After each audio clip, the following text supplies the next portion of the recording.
Hello everyone, welcome back to my YouTube channel. आज हम करेंगे क्लास 11th के अकाउंटेंसी का चैप्टर 15 जिसका नाम है बैंक रिकंसिलिएशन स्टेटमेंट के प्रैक्टिकल क्वेश्चन का सॉल्यूशन नंबर 23। क्वेश्चन नंबर 23 मैंने ऑलरेडी नोट कर रखा है। क्वेश्चन नंबर 23 में हमें कैश बुक का ओवरड्राफ्ट बैलेंस गिवन है जो कि 15,700 रुपीज है और 31 दिसंबर 2018। क्रेडिट कैश बुक का ओवरड्राफ्ट बैलेंस मतलब होगा कि आपको क्रेडिट बैलेंस दे रखा है कैश बुक का। इसमें आपको दो चीजें प्रिपेयर करनी है। पहला तो आपको एडजस्टेड कैश बुक बनानी है, उसके बाद आपको बैंक रिकंसिलिएशन स्टेटमेंट भी बनानी है।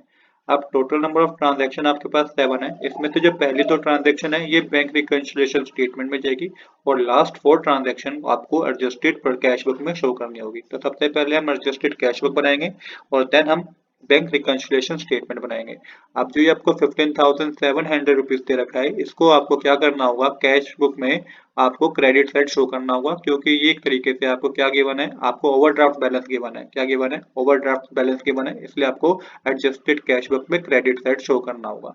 तो इस तरीके का फॉर्मेट होगा, आपको लिखना होगा adjusted cash book bank column only as on December 31, 2018।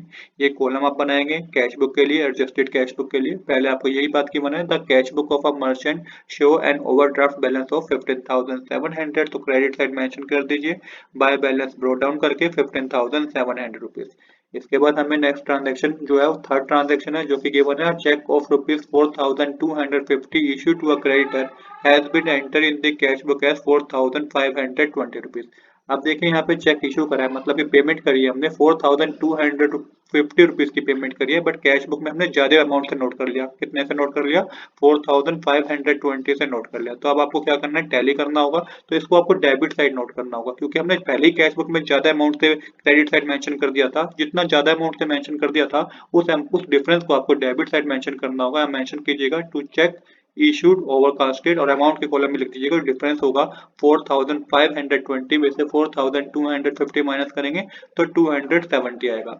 इसके बाद फोर्थ ट्रांजैक्शन में हमें गिवन है जो कि आपको एडजस्टेड कैश बुक में शो करनी है। Purchase bank charges of rupees 180 rupees on 30 November 2018 and 240 on 30 December 2018 have not been entered in cash book। देखिए बैंक ने चार्जेस लगाए हैं, मतलब कि बैंक ने डिडक्शन करी है, तो क्रेडिट साइड ये एंट्री आएगी क्योंकि एक तरीके से बिजनेस के पास से पैसा गया है और आपको इन दोनों अमाउंट को प्लस करके क्रेडिट साइड मेंशन करना है। यहाँ पे मेंशन कीजिएगा आप बाय बैंक चार्जेस और अमाउंट के कॉलम में आप मेंशन कीजिएगा 420 रुपीज। इसके बाद नेक्स्ट ट्रांजेक्शन हमें गिवन है a bill receivable for rupees 6,000 discounted with bank is entered in the cash book without recording the discount charges of 300। तो यहाँ पे फिर से डिस्काउंट चार्जेस रिकॉर्ड नहीं किया गया है कैश बुक में। एक तरीके से बिजनेस के पास है, फिर पैसा गया है बैंक में से, फिर डिडक्शन हुई है, तो यहाँ पे आपको मेंशन करना होगा फिफ्थ पॉइंट में टू डिस्काउंट चार्जेस अकाउंट और क्रेडिट साइड मेंशन कर दीजिए अमाउंट कॉलम में 300 रुपीज। इसके बाद फिक्स ट्रांजेक्शन हमें गिवन है a check for rupees 2,000 deposit into bank appear in the passbook but not recorded in cash book। Cheque deposit किया था 2,000 रुपीज का जिसको पासबुक में तो शो कर रहा है वो, बट कैश बुक में शो नहीं कर रहा है। मतलब कि बिजनेस के पास पैसा आया तो डेबिट साइड मेंशन कर दीजिए आप यहाँ पे टू कस्टमर अकाउंट लिख के आप 2,000 रुपीज को अमाउंट के कॉलम में मेंशन कर दीजिएगा। सेवन ट्रांजेक्शन में क्या गिवन है a check for rupees 3,700 deposit into bank appear in the passbook was recorded in cash column of the cash book। तो ये 3,700 रुपीज का चेक था जो कि बैंक में शो कर रहा है, बट इसको हमने कैश बुक पे कैश कॉलम में रिकॉर्ड कर दिया। तो यहाँ पे आपको बैंक कॉलम में रिकॉर्ड करना है, तो यहाँ पे टू कस्टमर अकाउंट लिख के 3,700 को अमाउंट के कॉलम में आप मेंशन कर दीजिएगा। तो इस तरीके से आपने एडजस्टेड कैश बुक में सारी ट्रांजैक्शन को शो कर दिया है।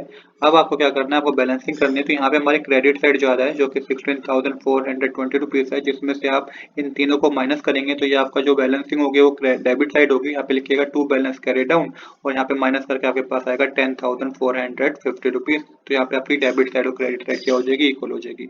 अब जो 10,450 रुपीज है ना, ये हमारा क्या है, ये हमारा कैश बुक का क्रेडिट बैलेंस आया है। मैं दोबारा रिपीट करता हूँ, 10,450 हमारे कैश बुक का क्रेडिट बैलेंस आया है। तो ये आपको आपको ये मानना है कि 10,450 कैश बुक का क्रेडिट बैलेंस है। तो आपको क्या लॉजिक लगाना है, आपको कैश बुक के बैलेंस को पासबुक तक ले जाना है। कहने का मतलब ये है ट्रांजैक्शन पढ़ के आपको ये पता चले कि पर्टिकुलर ट्रांजैक्शन से पासबुक का बैलेंस ज्यादा हो रहा है तो उस पर्टिकुलर अमाउंट को प्लस आइटम में मेंशन कर दीजिए। सेम आपको ये पता चले कि ट्रांजैक्शन से पासबुक का बैलेंस कम हो रहा है तो उस पर्टिकुलर ट्रांजैक्शन को माइनस आइटम में मेंशन कर दीजिए। ये कंसेप्ट क्या रखिए कि कैश बुक के बैलेंस को पासबुक तक ले जाना है आपको। अब हमारे को जो बैंक रिकंसिलिएशन रिकंसिलिएशन स्टेटमेंट बनानी है उसमें पहली दो ट्रांजैक्शन ही जाएगी। पहली ट्रांजैक्शन है cheque amounting to ₹12,250 were deposited into bank out of which check for ₹8200 have been credited in the passbook on 2nd January 2009। तो देखिए 12,250 रुपीज का बैंक में डिपॉजिट कराया हमने चेक, जिसमें से 8200 रुपीज जो है ना पासबुक में जनवरी के मंथ में शो कर रहे हैं, जबकि बैंक रिकंसिलिएशन स्टेटमेंट तो हम दिसंबर के मंथ का बना रहे हैं। तो यहाँ पे होगा क्या, यहाँ पे कैश बुक का बैलेंस ज्यादा शो करेगा बट पासबुक का बैलेंस कम शो करेगा 8200 रुपीज से, क्योंकि वो तो जनवरी में शो हुआ है ना। तो आपको क्या करना होगा, आपको पासबुक कैश बुक के बैलेंस को पासबुक तक ले जाना है, तो 8200 रुपीज को आपको माइनस आइटम में मेंशन करना होगा। और उससे पहले जो आपका क्रेडिट बैलेंस था as per the amended cash book, वो आप माइनस आइटम में नोट कर लीजिए। जो हमारा कैश बुक से आया था ना 10,450 हमारा क्रेडिट बैलेंस था, इसको सबसे पहले हमें नोट करना है। अब आपको पहले ट्रांजैक्शन को यहाँ पे रिकॉर्ड करना है, cheque deposit but not credited, कितने का 8200 रुपीज का, इसको भी आपको माइनस आइटम में नोट करना है। अब हम करेंगे second transaction, cheque were issued amounting to ₹8300 of which cheque for ₹2000 have been cash up to 31 दिसंबर। चेक इशू करा 8300 रुपीज का, जिसमें से बैंक में ये शो हो रहा है कि 2000 रुपीज ही डिडक्ट हुए हैं। अब देखिए जब हमने चेक 8300 रुपीज का इशू करा, इसका मतलब हमने कैश बुक में से उतना अमाउंट लेस कर दिया होगा, बट बैंक में 2000 रुपीज शो हो रहे हैं, तो इसका मतलब कैश बुक का बैलेंस कम शो करेगा और पासबुक का बैलेंस ज्यादा शो करेगा। हमें कैश बुक के बैलेंस को पासबुक तक ले जाना है, तो डिफरेंस अमाउंट को हमें प्लस आइटम में मेंशन करना होगा। तो यहाँ आप मेंशन की issue but not presented 8300 minus 2000 करेंगे तो 6300 रुपीज आएगा आपको, तो इसको प्लस आइटम में मेंशन कर दीजिए आप। इसके बाद हम क्या करेंगे, इसके बाद हमें टोटल करना होगा, तो माइनस आइटम का टोटल ज्यादा है, टोटल करके 18,650 आएगा। इसमें से आप 6300 रुपीज को माइनस करेंगे तो ये आपका debit balance as per passbook आएगा, कितना आएगा माइनस करने पे 12,360 आएगा। तो हमारा प्लस आइटम और माइनस आइटम दोनों क्या हो जाएगा, इक्वल हो जाएगा। तो यही हमें इस क्वेश्चन में करना था। आज के लिए इतना ही। I hope you like this video. If you like this video please do subscribe this channel. Thanks for watching.